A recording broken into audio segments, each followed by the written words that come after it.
Lifestyle choices and environmental factors impact your brain health and the physiology and psychology of your mental health. When you're ready to turn your brain on to get your game on, listen to In Your Head Radio. Now here's your host, Leigh Richardson. Thanks for being with me today. Today I've got a really interesting guest. I've got Dorothy Martin-Nelville. She's a PhD, speaker, author, consultant, master coach. She's been featured on OWN as well as the New York Times, the Huffington Post, NBC, and ABC.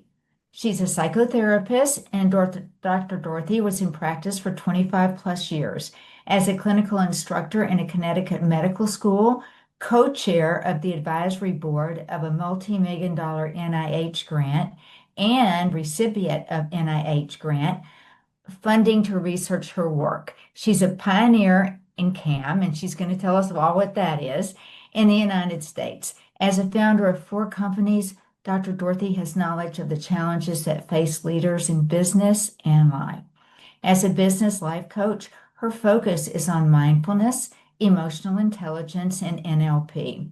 This can call her clients to a far greater success and joy, both in life and in business. Dr. Dorothy, thank you so much for being with me today. I'm so excited to be here with you. What an honor. I'm excited.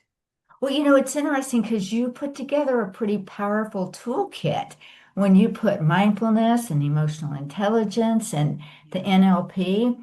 That's a powerful toolkit that really can help promote self-awareness, communication, and resilient leadership. Right. And to me, it's so important that we support leaders becoming resilient, becoming spirit focused, becoming purpose focused, becoming aware of who they truly are. Because when we create an illusionary image of what leadership looks like, and we try to mold ourselves to fit that image, there's such a destruction, there's such a self-betrayal that goes into that creation, that really, to put it bluntly, I guess it's really a bastardization of this is who I am, and I'm going to destroy all of that to live an image that I think a leader's supposed to look like. Well, When in doing so, we lose the best of who we are. we do, and I think that, that's why resilience matters so much in leadership. Because Yeah. how do you navigate uncertainty with clarity and confidence if you don't have resilience cognitively, emotionally, and socially? Right. We have got to be ready at all times because we never know what's going to come at us, which is why it's so important to be so grounded in who we are so that we don't become reactionary.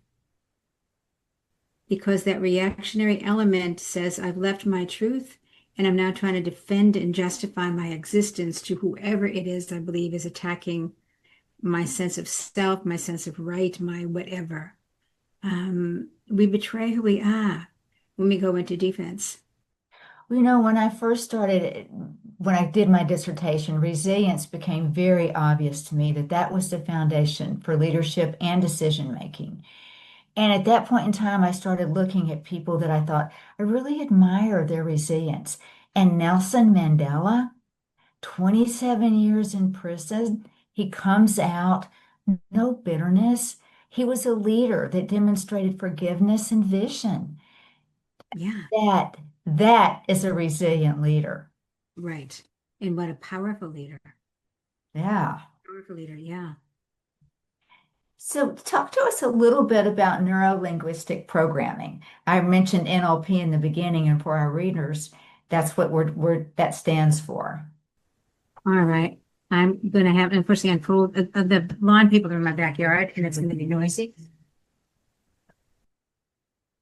So Sandra, if you just kind of pause it. But yeah, here we go. Just, yeah, take that second out, okay? All right. So with neuro-linguistic programming, it really is about training our minds. What I find so amazing is that for some of us who've been doing this work for 30, 40 years, there's always new terminology in the population. Now we talk about quantum physics and neuroplasticity and neuroscience, and it's all the same thing as NLP. It really is all the same thing. You know, at NLP, that was a big thing in the 80s. And now it's called neuroplasticity and neuroscience. Same thing. What it really amounts to is how do we work with people to train their brain to see things from a different perspective, to understand things differently. If you look and see that I have a shed in my backyard, and every time somebody says something negative about me, I go through this path to the shed. Eventually, I wear out the grass. There's just this dirt path to the shed. I go right into anger. I go right into rage.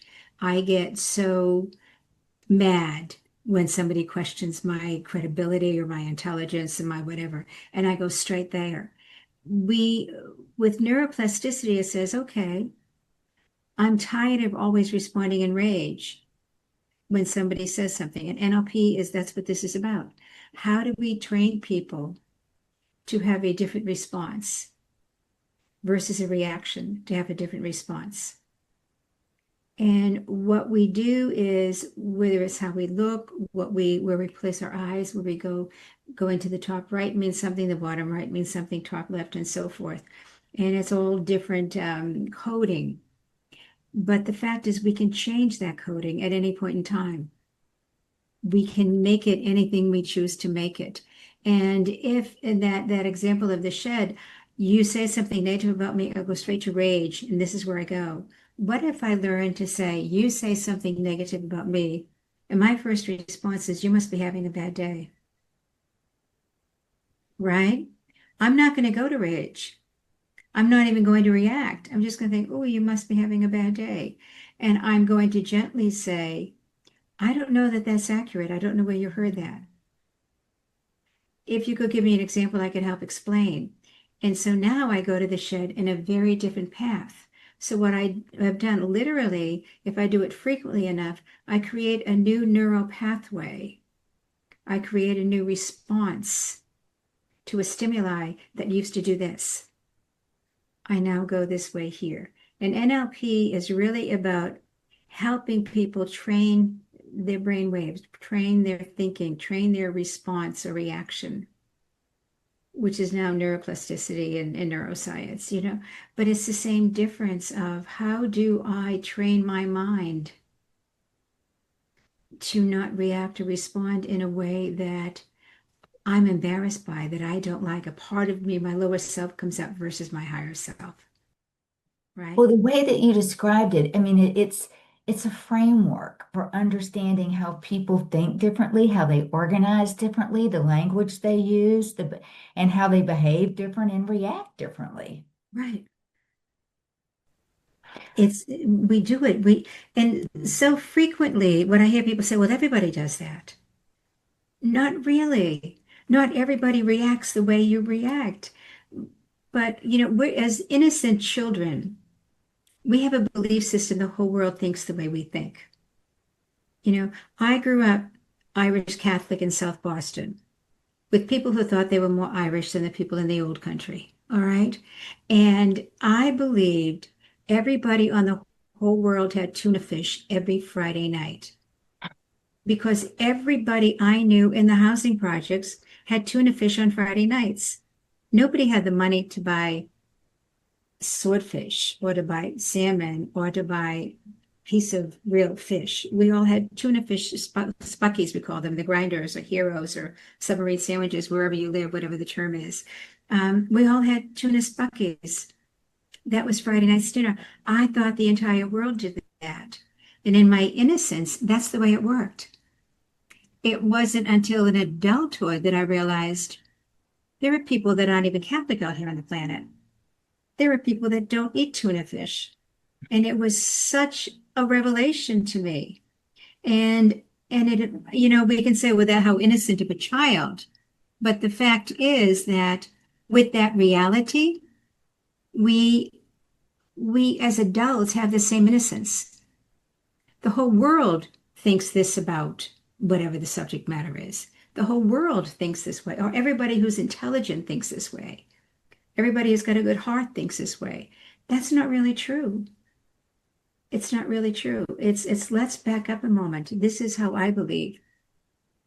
And that may be unique to me. Doesn't make it right, doesn't make it wrong. It just makes it unique to me. So, as a business coach, how do you, because really what you're doing is you're coaching leaders on how to change their behavior, how to react in a different way, maybe to communicate in a little bit more of a transformative way instead of transactional. How do you approach that? It always depends on where they're coming from. What is going on for them?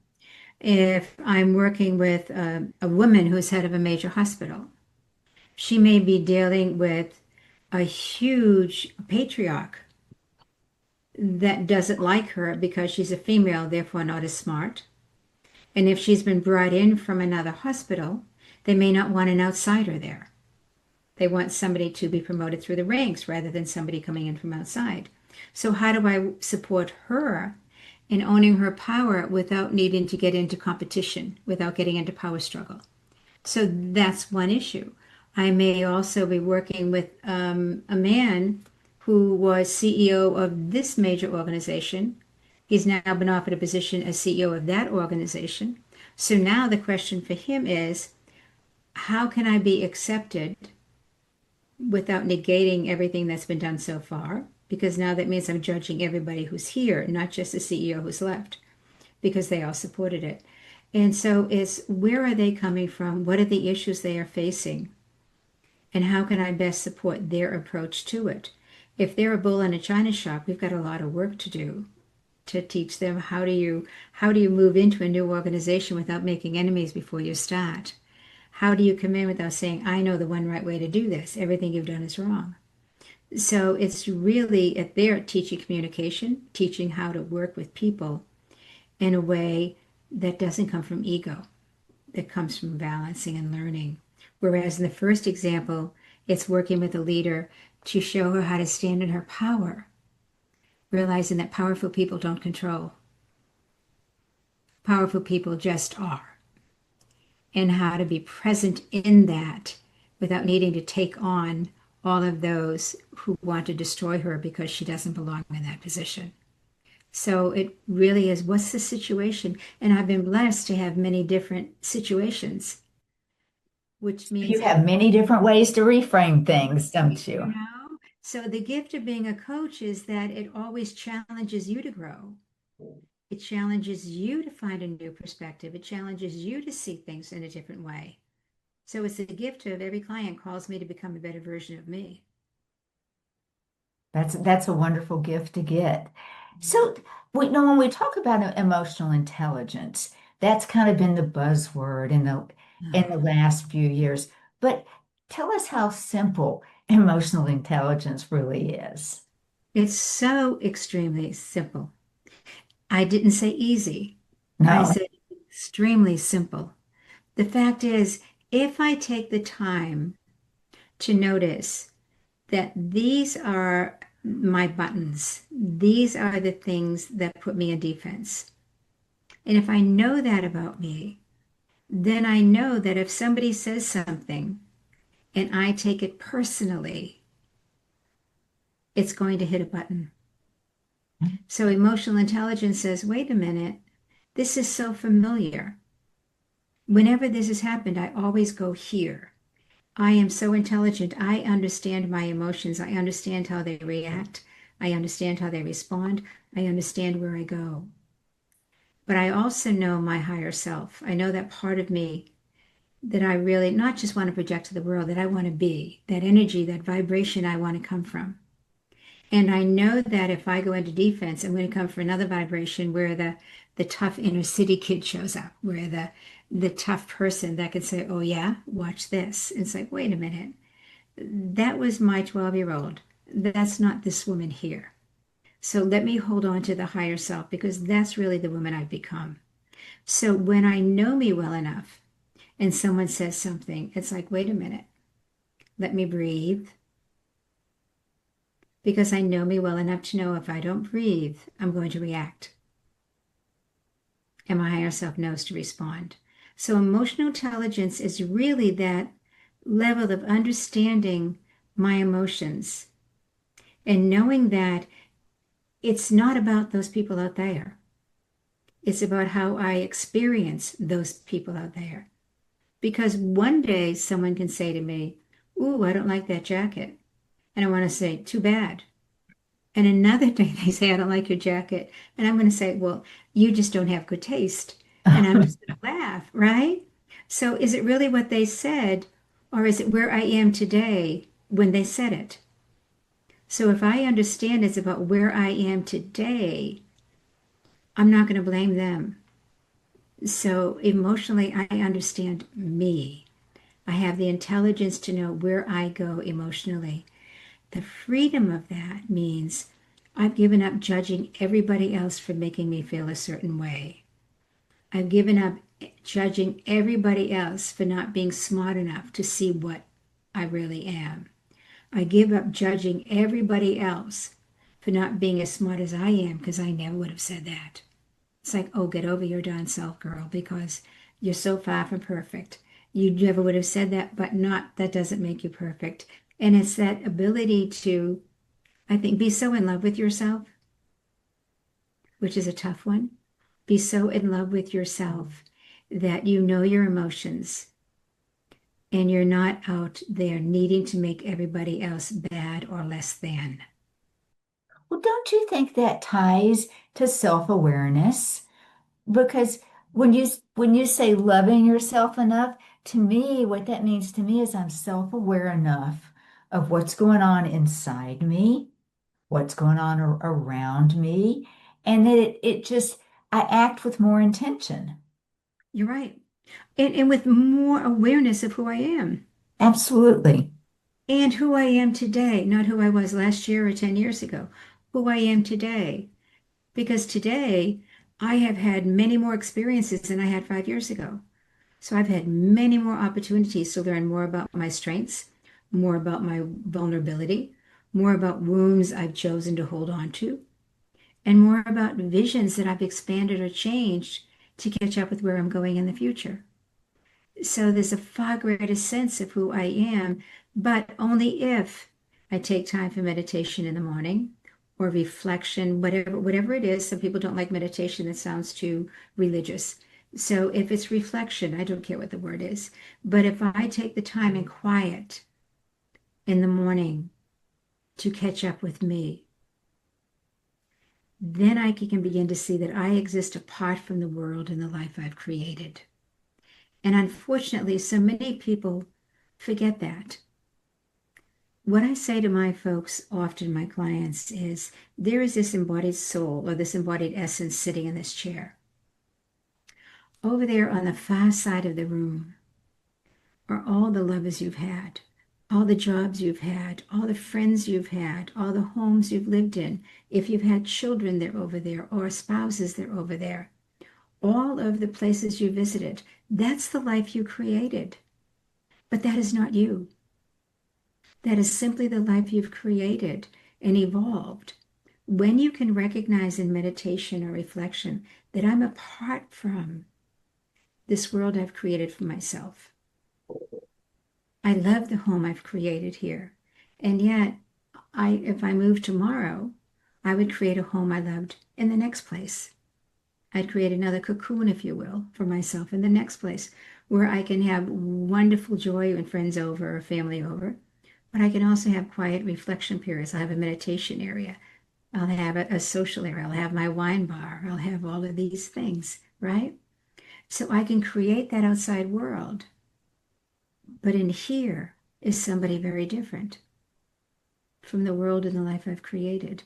When we know that, and we're solid about that because we meditate on that every day, we live in that presence every day, we're not as prone to identify with something we've done. They're judging a project I just created. They're judging a website I just did. So I take that as a personal affront. Why? They don't like the colors on your website. That says nothing about you, right? So when we can see that that's the life I created, that's not me. We are far less defensive. We are far less wounded. and we're far more at peace. Well, and don't you think we're far more adaptive? Uh-huh. You're talking about that resiliency, which I think is wonderful that you emphasize that. That's really about here we go again. Yeah. Here we go again. I've been through hard times before. I've been through blessed times before. I've been through all of it. Here we go again. It's just another experience. It doesn't define me. It's just another experience in my journey. It's another ability. What am I meant to learn here? Whatever that here is. What am I meant to learn in this experience? We know it's when we talk about it on a personal level, it's I have one view on it, but then when I think about on a leader, you work with many, many leaders, and on a leadership level, how you can help them stay grounded in their personal self and be able to lead in that external world, that I would think that's a little bit of a challenge. It isn't really. For starters, somebody who's going to approach me is not going to come to me if he or she knows they have all the answers. Ah, okay. They're not going to come to me. Why would they want me? They've already got it all together. It doesn't matter if their life is spiraling. Their fourth divorce is taking place. Their children aren't talking to him. Two of their mistresses are not liking them. They've got it all together.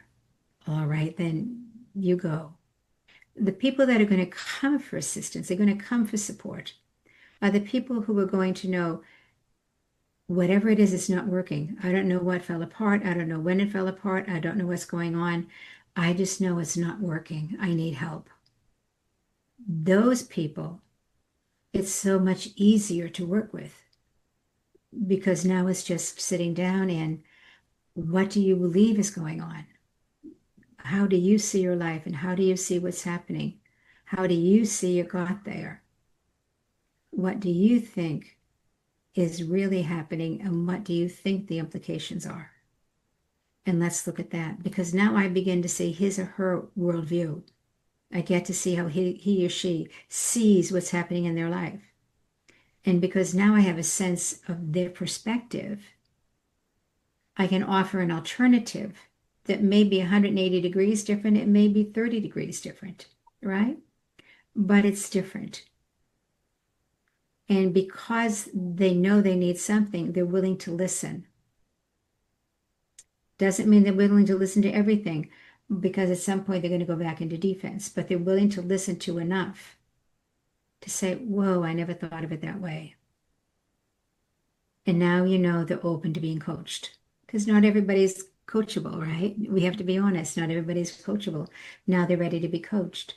And there's so much more we can do with them because they recognize they've got it made in the shade in one sense, but in another sense, there's a huge emptiness. And they've stopped long enough to feel it because they've been running so fast to succeed or to reach a certain financial level or to reach a certain social level, whatever it may be, or a certain career level that they weren't noticing much. And now that they've reached it, it's like, oh, wow, now that I'm here, I'm recognizing not necessarily that it's the price I paid, but I'm recognizing there's a whole bunch missing. And then we can support them.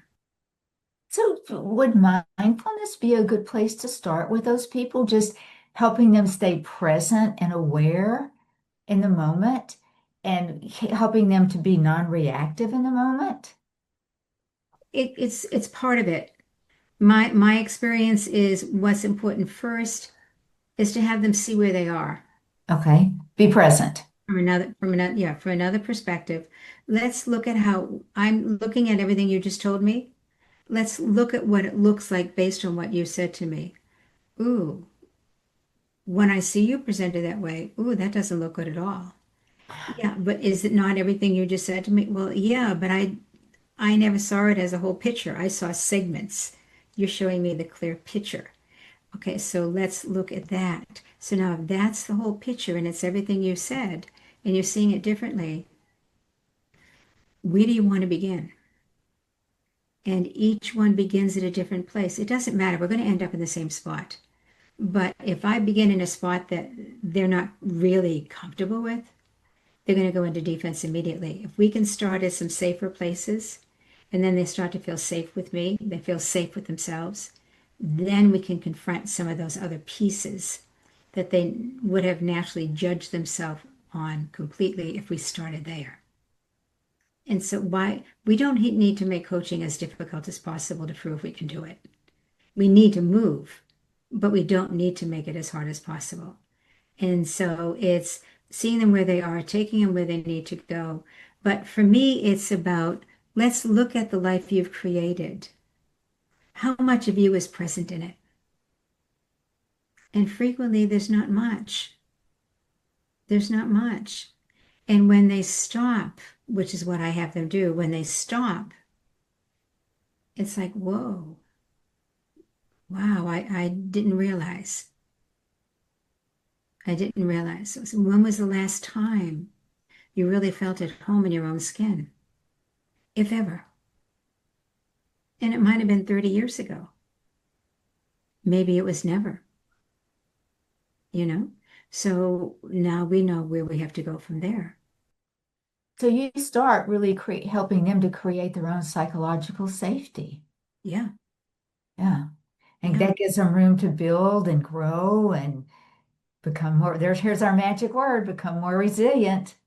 You're right. It is about making them more resilient because the fact is, throughout our lives, things are going to keep happening to us, right? We can control how we respond, but we can't necessarily control what's going on out there. How are we going to deal with that?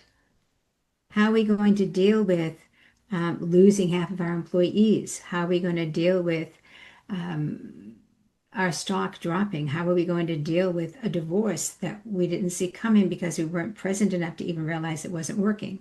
How are we going to deal with? And so we've got to be resilient. We've got to recognize that world we created is changing, but there's us over here. Again, that world we've created is changing. It feels like it's falling apart, but mostly things fall apart in order to be reborn. So let's look at what's falling apart, why it's falling apart, without blame or judgment. Let's look at what happened that caused that to happen. And what do you want the next stage to look like? What do you want this to look like? And in the resiliency, recognizing that they're in a position now where they can create whatever future they choose. And letting them know the power they possess to create that future. And they have the strength and the ability to do it. And I think you make such a good point because, we're lost. We all are lost at some point in time. Mm-hmm. And then we find our focus, and then that mental clutter starts to clear a little bit, and we get a little more clarity. And then we get there, but it's still, so now we know where we want the other side to be, but we still struggle with getting across the bridge. Right. And I've been asked the question many times, well, what's the bridge? Yeah. And my question is always, why do you think it's so hard? You know, if you've crossed 42 bridges so far in your life, why do you think this bridge is hard? You've been crossing bridges as a way of being. What story are you creating that makes this bridge so difficult to cross? Because it's about the story you're creating. It's not about the reality of this bridge. So, Well, and the way the brain processes information is it turns it into stories. it does. And and if you keep telling yourself the same story, then you know no others until you create enough clarity when people can go, is that really what happened? Right. Or is that really a story? I thought that was fact. No, we don't know the facts. It hasn't happened yet. You're creating a story about what the facts are going to be. So let's reframe this. What if there was a different story and it helped alter the facts? What if everybody wasn't against you when you crossed that bridge? What if people were ready to support you in crossing it? Oh, and all of a sudden it's like they've lost 40 pounds off their shoulders. It's like, oh, I never thought of that. Yeah. So look at, you can create the story where everybody's going to be against you, or create the story that everybody's going to be supporting you. Why did you create that story, and are you willing to change it? But based on my experience, based on your experience of who you were, let's look at based on the experience of who you are right now. What if this was the story? And so it's multiple levels of shift, right? But those multiple levels of shift sometimes start with, it's like that pebble you throw in the water. It has a little circle, but without a lot of effort, it just gets bigger and bigger and bigger. And I think as coaches, we have the ability to ask those questions that say, whoa, what if? And the circle just gets huge. And if we've got enough experience, even when it gets this big and stops, we can ask another question relevant to that and let it just keep getting bigger and bigger. And this is really about their ability to think so far out of the box, they forget there's a box. Do you find that age correlates with that on any level? Because sometimes I find the Gen Zs, they're more creative, they're more innovative.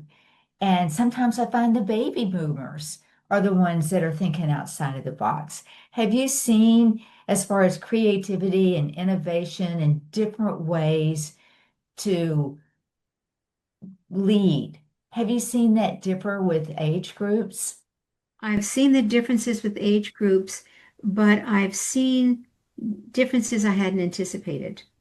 What I see with the boomers, as you talked about, what I see with some of them, they know the right way to do it because it's the way it's been done for 65 years, and this is the way it goes. But I've also seen those who've said, my idea of rights changed 42 times. I don't have a clue. You know, I'm going to do the best I can. Tell me what's going on, and there's an excitement about let's jump in and figure this out, right?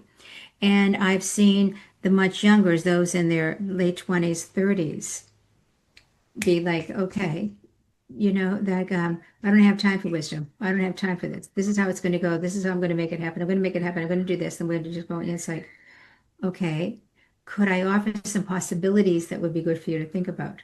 No, no, we don't need to deal with those. Okay. But I would suggest we have some safeguards put in place before we get there from here. All right. Why?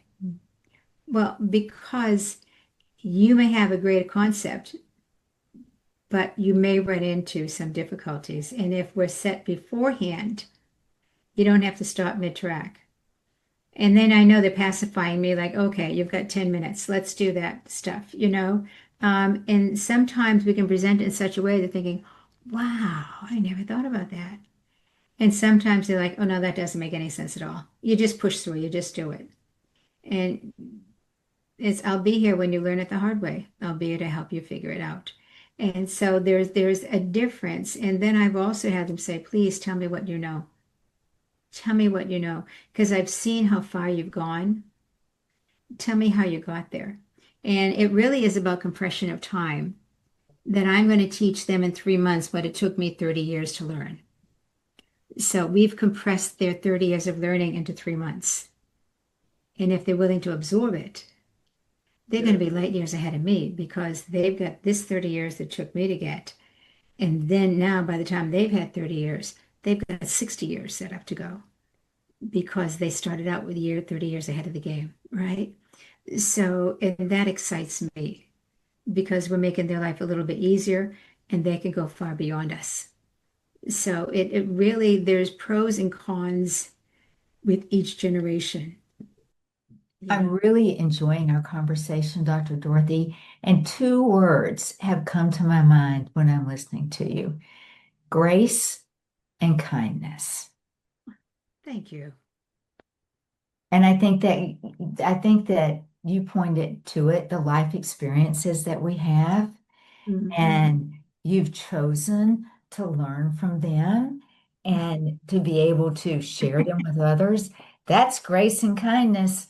Yeah, I've been blessed to have had so many widely varied life experiences, that I've been blessed to learn. from many of them. You know, I've gone from an orphanage to being adopted and raised in the housing projects of the inner city, growing up in gangland, growing up in gang wars, and growing up in that reality and alcoholism and all of that in the Irish culture, to being a Catholic nun, to being an international airline stewardess, to being married, to being a single mom, to being somebody who couldn't get into nursing school because I graduated from a high school that was unaccredited.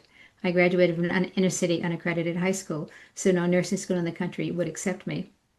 And yet Wow. I ended up becoming a clinical instructor at one of the best medical schools in the country later on. So what I've seen in my journey, that miracles happen every day. Miracles happen every day. You know, I never knew a woman who'd ever been to college.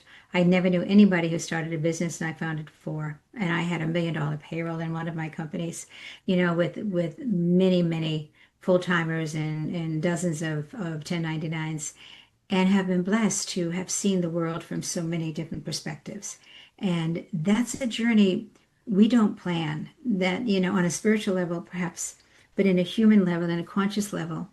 I think when you're open to what life has to offer, when you're open to seeing the miracles in the journey, and to see this as an adventure that we're blessed to live, you keep growing, you keep expanding, and the joy keeps getting greater because what an adventure this journey is. My God, you know, what an adventure, you know, to be blessed. And I truly believe that.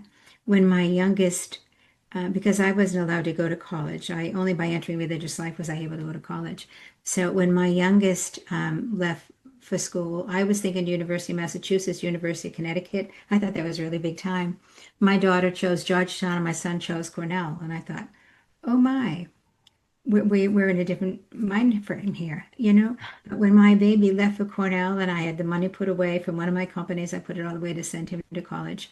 Um, because Amy had graduated, I left the country and moved to Anguilla in the British West Indies for 10 years. So I spent 10 years living on a very small little island of 6,000 people Oh, for 10 wow. years in the Caribbean, and then came back to America. And so when I look at dreams I never would have imagined as a child that I've lived, and I look at the people out there who choose to live this life and not survive it, the experience we are blessed with, the that self that gets pulled out, that becomes evolved, that continues to grow and expand until the day we go home, till the day we pass. We're continuously expanding and growing. What an adventure, you know? How blessed can we be?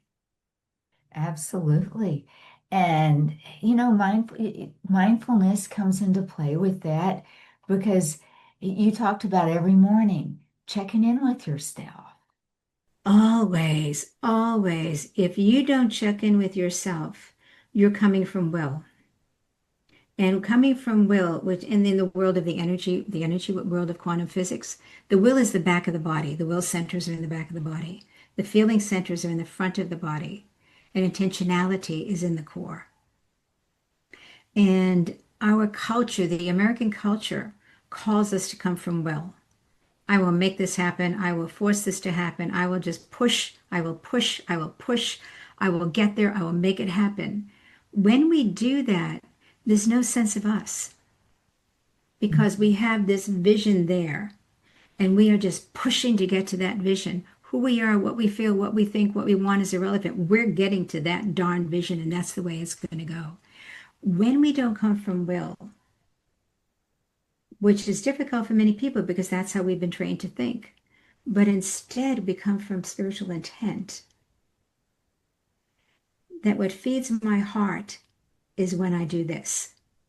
What makes me feel good in my own skin is when I do this. Then my intention is to create this business or to get this job or to create this family. And we do that from a place of such peace and purpose and intention that we stay connected to who we are. And it's not about will. Not that we don't have days where I just want to stay under my covers and not talk to anybody for the whole day because I don't want to do this anymore. All right, welcome to humanity. All right.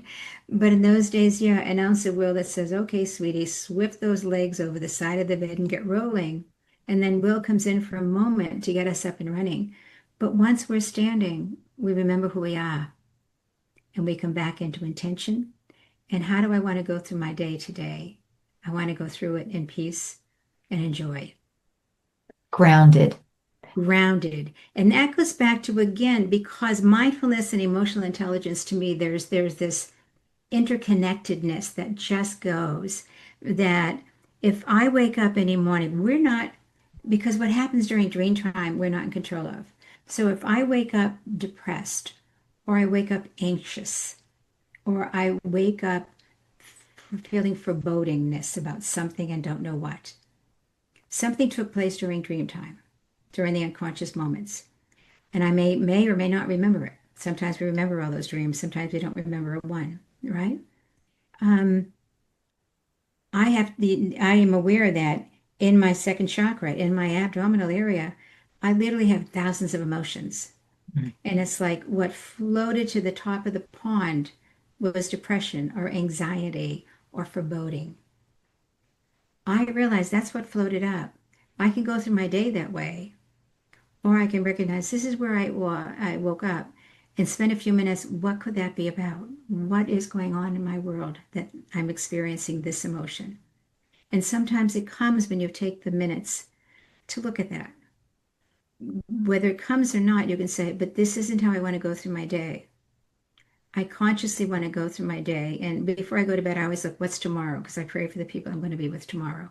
So I know what tomorrow holds. When I wake up, I know what the day is.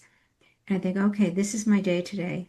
I want to go through the day in Thanksgiving, or I want to go through the day in joy. I want to go through the day in excitement. It all depends on what's up. Then before I leave my bed, I'm choosing, I'm going through the day today with this, with gratitude or excitement or whatever. And so now as I get out of bed, that's the emotion that I'm in. So my emotional intelligence says, this is what you're doing today. What is the best place that your authentic self, what's the best place you want to be in to live this day you're blessed with today? That's emotional intelligence, but it's also mindfulness because I know how I feel at this moment in time.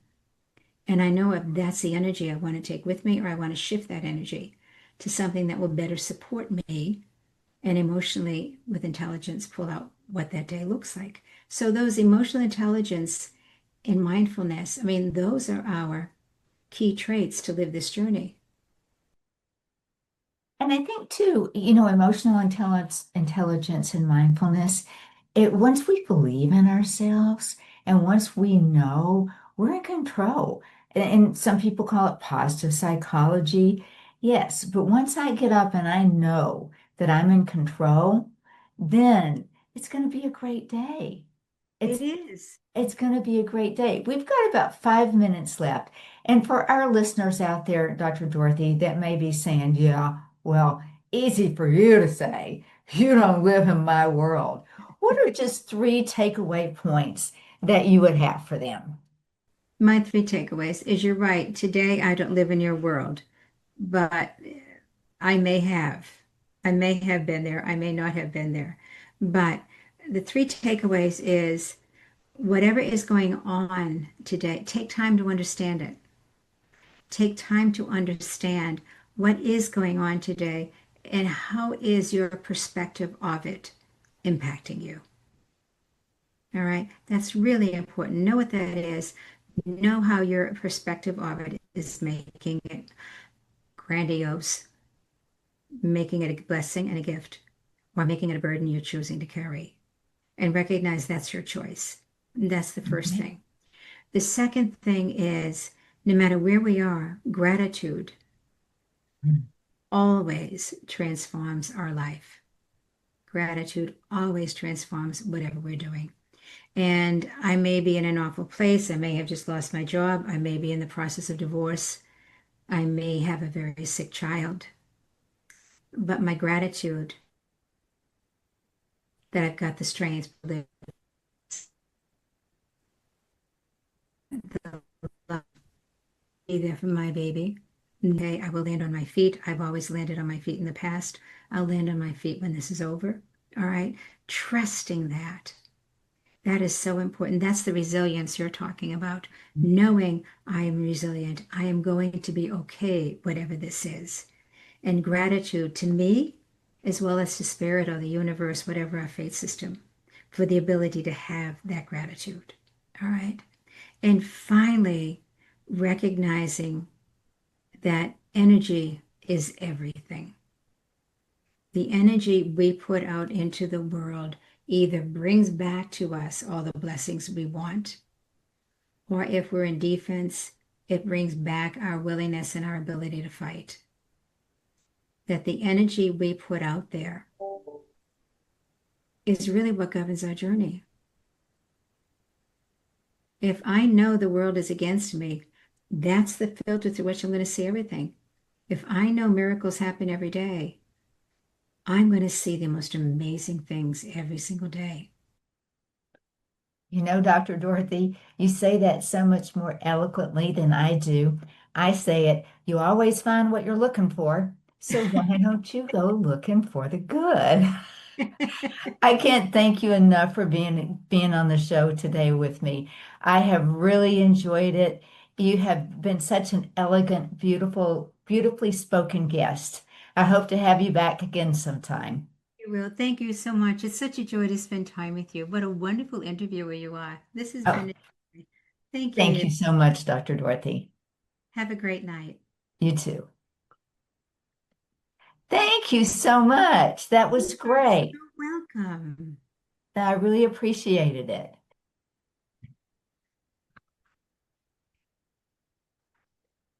Hey everybody, this is Sandra Beck and I'm here today with Dr. Leigh Richardson and she's on the other side of the microphone. I'm going to be interviewing and we're going to talk about resilience. And brain capital is something, Leigh, that I'm hearing more and more in the news, but I really don't understand what it is and what does it matter to me? Like, what is brain capital and why do we need to understand it? Well, Sandra, the biggest asset that you have, personally and professionally, you may own a quarter of, a $10 million company, and you may think that your strategic plans are your biggest asset, but it's not. It's your brain. It's how your brain's ability to adapt, to recover from stress, adversity, trauma, and that is what resilience is all about. So when you think of brain capital, you have the ability to bounce back. And unfortunately, we all hit bumps in the road. I mean, I'll admit when everything's going my way, I'm a rock star. I am rocking it. But unfortunately, I hit a bump in the road. And I've got to know how to stand up, shake it off, and get back on that road. And building your brain capital with resilience is how you do that. And it's interesting because there's some common traits that I see for people that truly do exercise their brain capital. And that starts with self-awareness. They're aware of themselves and they will choose how they react instead of just impulsively. They'll react with intention. And a lot of times that means they have to adapt and they have to be flexible. And they didn't walk in that meeting thinking they were going to change their plan and they were going to agree to do what their other board member wanted them to do, but they do. And they let their sense of purpose really guide them. So, I think with resilience and building brain capital, it's growth mindset. It's having that commitment to growth, and that comes from learning, continuous learning. I hope that I never, ever stop learning. The day I do, kick dirt in my face and let's call it a day. Well, I'm following you up to the point where you talk about a growth mindset, and I'm not quite sure if I understand what that means and how it relates to resilience. Well, so many times we have a fixed mindset. I mean, we start our year, we've got our goals, that we've got our quarterly, our semi biannual, and our annual goals, and we're fixed to those. And something happens that might interfere with us meeting those goals. And instead of saying, that's an opportunity, I could do this, that's an opportunity. And sometimes those opportunities allow for a whole new growth, whether it's revenue, whether it's an innovating a new product, but being open. You know, the old saying, your hand should be open to receive, because that provides that growth mindset.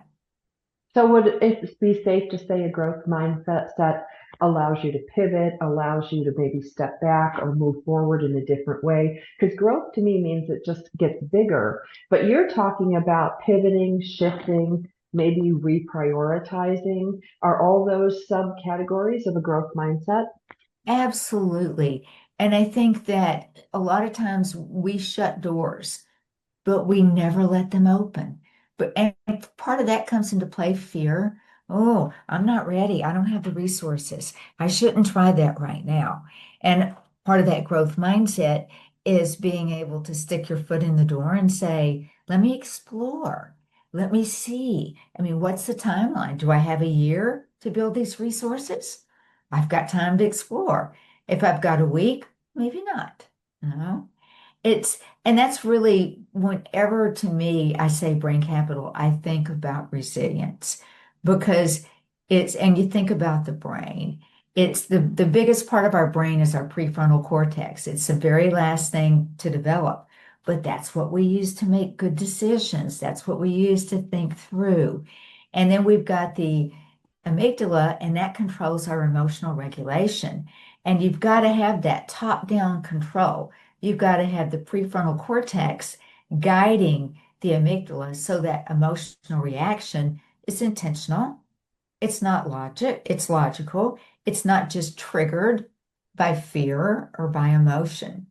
And one thing that you'll hear many times now is neuroplasticity, because that really provides the brain the way to adapt and to pivot more efficiently.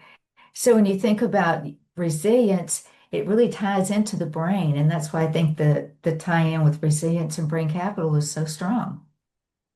Is this something we're born with, or are different personality types or introverts or extroverts, like, are they some better at this than others? And is it something we can learn? Well, absolutely, you can learn it. I don't think that it's something that you're born with, but I think if you grow up in a home where you see resilient behavior modeled, then you've got a framework for it. I think that it it's just as trainable as learning how to drive.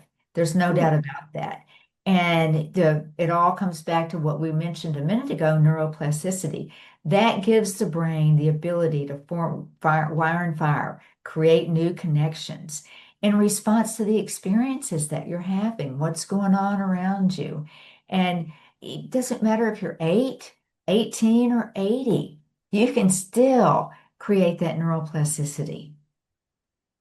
So I was reading your dissertation and I was thinking about you talk a lot in your dissertation about crisis decision making, and I'm trying to get my head around brain capital, resilience, and being able to make effective decisions. How do they all work together? Well, I think brain capital is the foundation of effective leadership. That is cognitive, emotional, and social resilience. That's what gives you the strength to stay focused in a time of crisis, the ability to remain calm instead of reactionary, and having those, that's your foundation. It's your brain's health, it's and how it performs, and that influences every bit of your leadership and the outcome. And that ties into decision making, because many times people will say, I'm not making a decision. And I'll say, well, you just made a decision. Right. You just made a decision. No, I didn't. So, you did. And being able to think through and understand how you approach decision making. And a good example of that is self-awareness. Are you aware of what's going on within yourself that at that moment in time? Maybe you've just had something traumatic happened in your family. a teenager had a car accident and it's while she's or he's okay, there's just a lot of emotional upset around it. So maybe you don't make that decision right then. Use your self-awareness and stay in tune to it. Well, I think in leadership positions, there's times that you have to make a decision. We don't have the luxury of saying, there's a hurricane coming and we're doing all these things. Well, let me wait and pause the hurricane.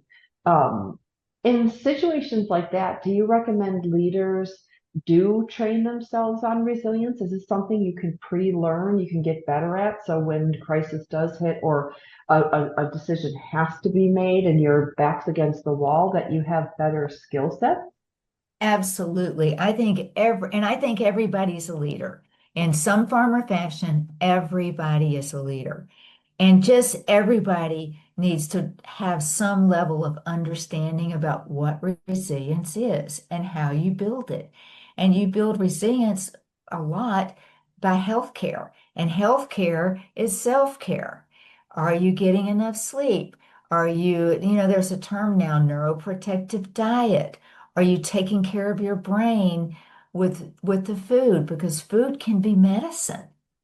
And sometimes we're not, and we don't stop and we don't think about it.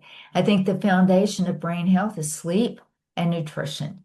And then to build on that with resilience training, you challenge yourself on when do I lose focus? And when do I get confused? And when do I get overwhelmed? And on emotional resilience, when do I not understand what the other people in the room are reacting to? When am I not capable of picking up on other people's feelings? And on a social level, when we get that, and it will happen to us. I don't want to deal with this right now. I just want to close my door and be left alone. Well, good luck with that. Because when you're the leader in charge, it's not an option. And if you don't open that door, you're modeling behavior. Well, and I think it becomes kind of a hamster wheel when I think of leadership and decision making, because you're stressed because you're pressed into making a decision. Maybe you don't want to, you're not ready, you don't have all the information, and somebody's saying you must make this decision. And then you make the wrong decision, or you make a decision that maybe you wouldn't have made otherwise. You create more stress. So to kind of stop that hamster wheel, starting out of the gate with good resilience skills for anybody in any sort of leadership position would kind of make sense. Absolutely. And, I learned probably the best thing I learned from my dissertation about decision making, and that is you've got to have your crap.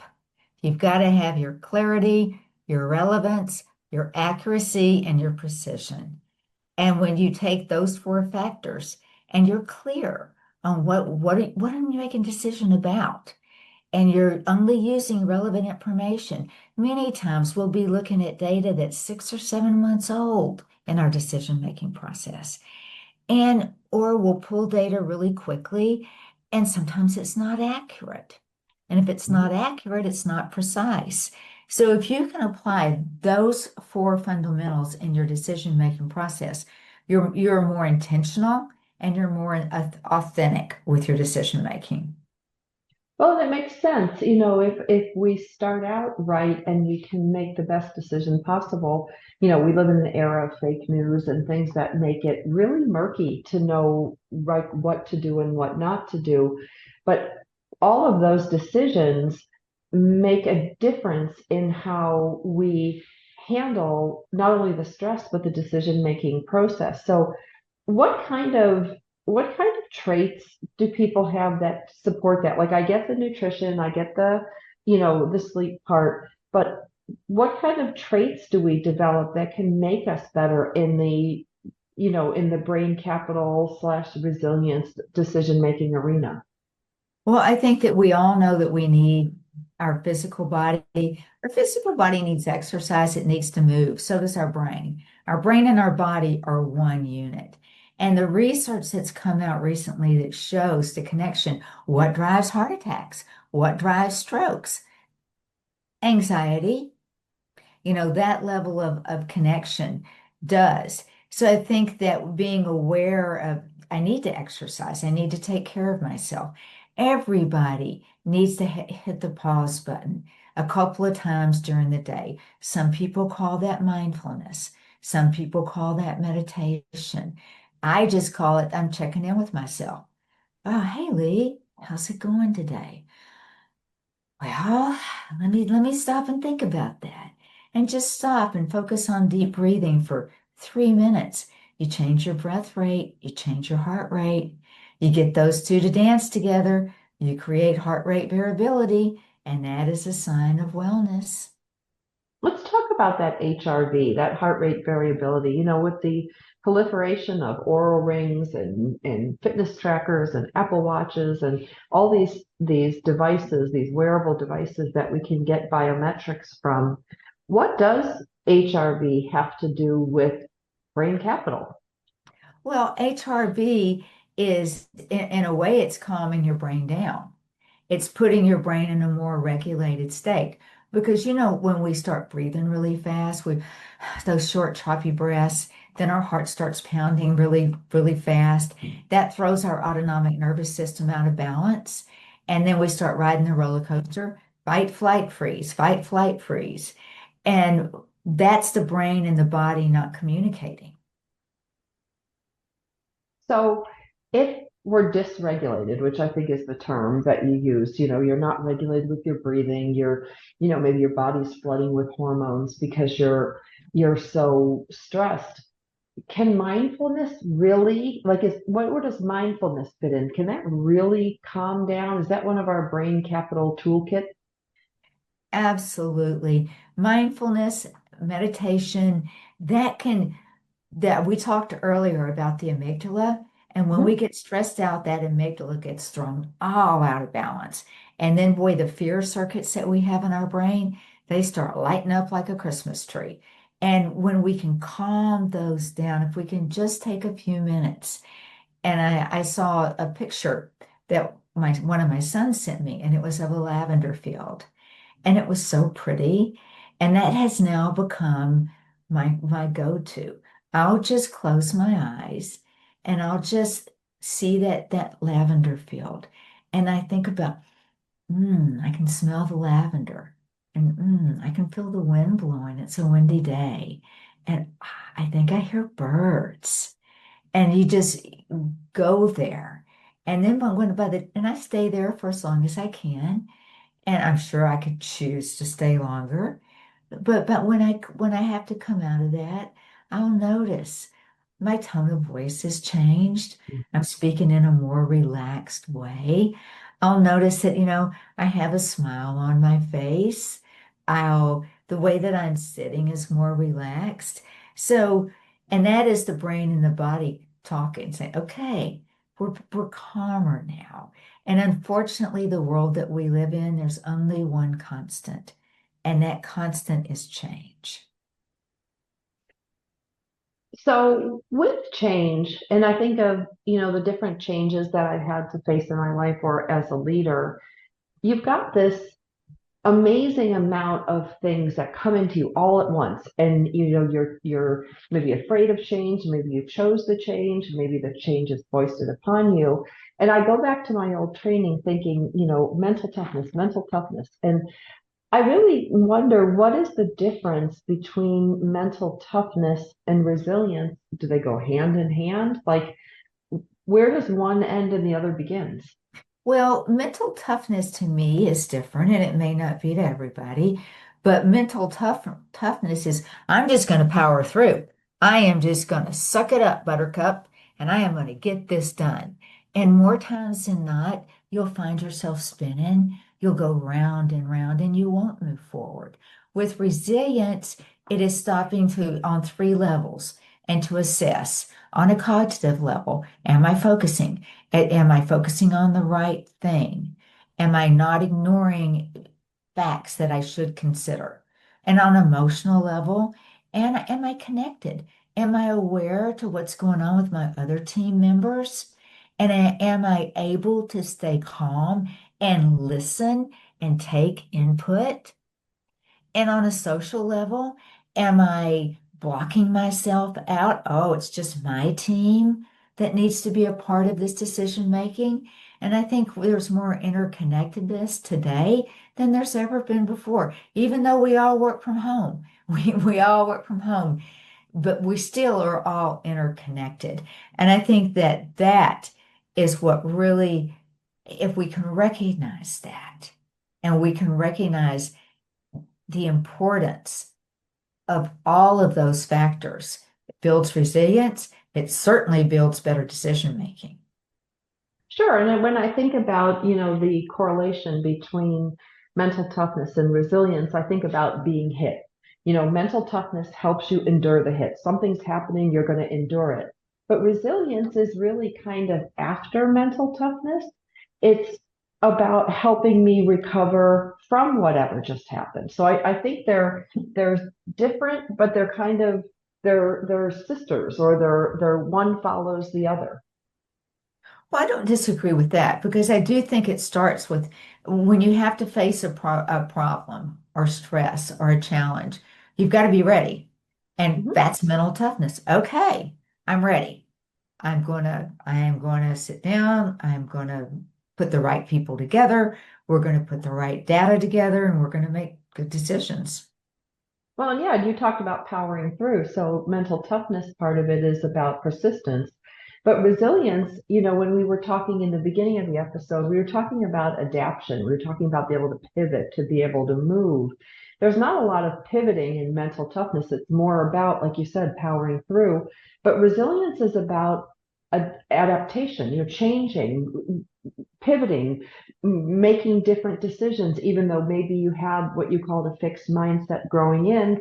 Now we have a growth mindset, which opens you up to different opportunities. So that being said, brain capital does incorporate mental toughness, but it also incorporates resilience too. Absolutely.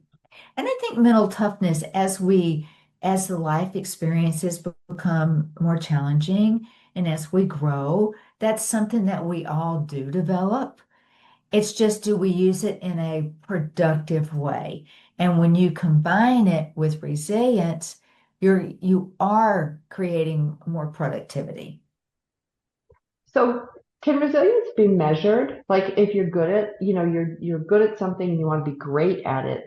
And resilience is that key to being a better leader, making better decisions. How do we measure that we've gotten better at resilience in our lives? Well, we were talking about heart rate variability a minute ago, and I think that's a great measurement of how you measure stress. Because when you're really stressed out, it shows in your heart rate variability. And as you control that reaction to that stress, you'll see changes in those physiological metrics. I love that because, those biometric markers are so interesting to see. It's almost like, you used to have to go to a doctor, go to a place and do neurofeedback, biofeedback, all this stuff. And now we're getting some of this stuff on wearables. Absolutely, we are. And I think that's a great progression because we all need to know that we have the ability to calm ourselves. We have the ability to choose how we react. And before, when it has to be administered by a doctor or or a prescription, then who's in control? And I think having the ability to measure your own biomarkers and, neurofeedback, biofeedback, those are a great way. Just changing the way those neurons and dendrites are wiring and firing and rewarding them when they wire and fire in a regulated state is a way that we can all create change in our thinking. I love that. So for the listeners that are listening today, what are some key takeaways? We covered so much. We covered HRV, we covered resilience, we covered mental toughness. We've gone all over the map on this stuff. What do you want listeners to take away from today? I want our listeners to take away the understanding that resilience is on three levels. It's not just how well you can focus. Yes, it is cognitive, but it's also emotional, how well you can manage your emotions and stay calm. And it's social, how well you can stay connected, because all three of those are a big part of our daily life, personally and professionally. So I think that's the biggest takeaway. And the second is that you can learn resilience. It's not something that I've never seen it before. I don't think I could ever do that. I don't understand that kind of behavior. You can learn it. You absolutely can. And then the third thing is that there's only one person that can really measure resilience for you, and that's you. And if you can define resilience, if you can feel it in your body when you have it and when you don't have it, then you're the one that can measure it. I love that. I love that. Well, thank you for being a guest on your own show today. It was super fun. If you liked what you heard today, you can check out drleighricardson.com, drleighricardson.com to find out more great shows like this. Go ahead and check out In Your Head with Dr. Leigh Richardson. We are available wherever podcasts are delivered. We'll be back again soon. Thank you.